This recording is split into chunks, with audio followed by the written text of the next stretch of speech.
Okay, so here's a real good, nice, snappy one. This is about discipleship and Mark. Basically, Mark likes to present an idea of the Gospels, the disciples, which shed some background on the historical nature of his time. You see, Mark is living in a time when Christians and Hebrew people alike are under a large amount of persecution from Romans because there is the Jewish-Roman war going on. This means that Mark needs to somewhat refulfill and provide faith for people who are in situations where they are in a large amount of trouble with Roman authorities and are questioning their faith and questioning their commitment to God.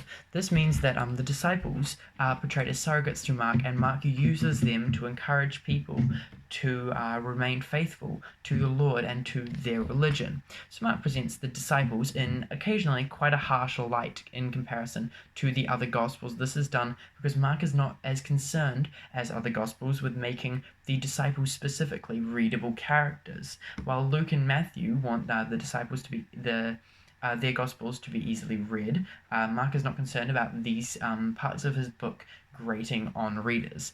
At the beginning of his book, identification is encouraged by showing the disciples in a positive light. The disciples are shown responding to Jesus's call. They're shown suggesting that Jesus is the disciples are not only Jesus' friends, they're not only his followers, but they're also his true family in the exposition where Jesus states that his disciples all around him are his brothers. And we see that the disciples have quite a bit of success early on with preaching, healing, and casting out demons. Jesus sending them on a mission to proclaim the word of the Lord, and they do quite a good job of this. However, towards later parts of Mark's Gospel, failures are eventually arranged in Mark's Gospel to demonstrate kind of a more negative aspect to the Gospels and to show that the disciples had their faith challenged in the same way that people who are reading Mark's Gospel now have their faith challenged. We see that the disciples fear Jesus when he calms the storm. They say, "Who is this that even the winds and the sea obey him?"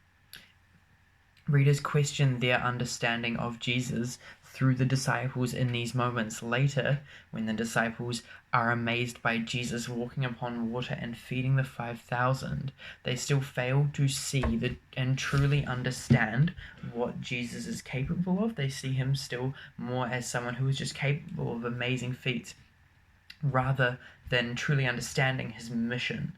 And this is important because it challenges readers to kind of question whether they are truly getting the words that they are memorizing, the people they are following. The disciples again acting as surrogates for the readers as they question their own understanding of Jesus. They are compared. In this moment, it is said that their hearts are hardened, and this is a phrase which is used beforehand to describe Pharisees who disagree with, or in some cases, flat out disbelieve Jesus' teaching. Something which is incredibly harsh coming from Mark and describing people who are very faithful to Jesus to a certain extent. How we see flaws in this faith when the disciples are described as outsiders who have eyes but do not see and have ears but do not listen. Essentially, they are seeing and hearing the works of Jesus and still not fully comprehending or understanding Jesus' ministry properly. This is finally completely challenged and made very obvious when Jesus makes his 3 passion predictions within chapters 8 to 11. Jesus predicts 3 times that he will die on the cross, and the disciples have no understanding of it and no faith in Jesus' understanding of what is going to happen to him. No faith that this is the plan and the will of God.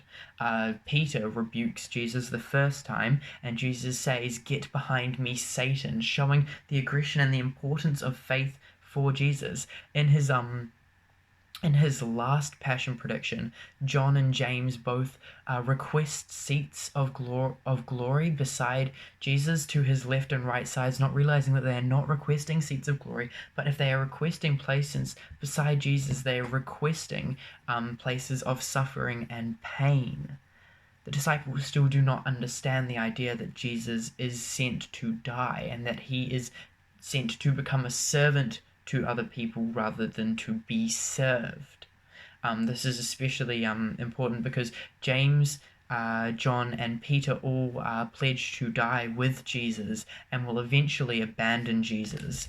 We see in Jesus' last week Judas's betrayal. Remember, Judas was a disciple and a faithful one up until that point, and yet he betrays Jesus when his faith is tested by greed, by money. We see Peter's denial. Peter denying Jesus 3 times famously when he is put to the test, when he is asked whether he is willing to go through with what he promised, whether he is willing to die for his cause. Finally, we see the fleeing of James, John, and Peter. This happens a little earlier than Peter's denials when Jesus is properly arrested. The 3 disciples who pledged to die for Jesus and with Jesus fleeing the scene.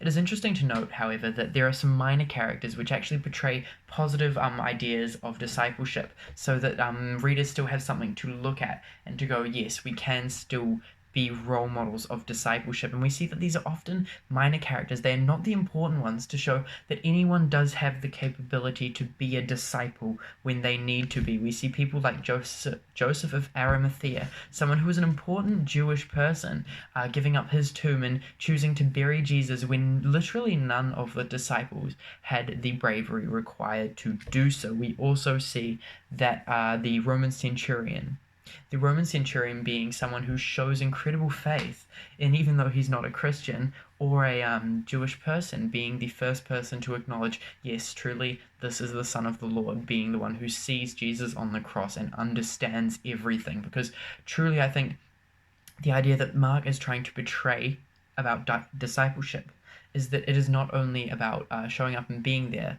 It is also about understanding and following through with your discipleship. And this is, of course, important because in this time of the early church, there's a large danger of A, people abandoning their faith, and B, heresy, which is becoming an increasingly large problem. This is something which John deals with in even greater extent. You have to understand the word of the Lord if you want to truly follow it. That is basically discipleship in Mark's Gospel.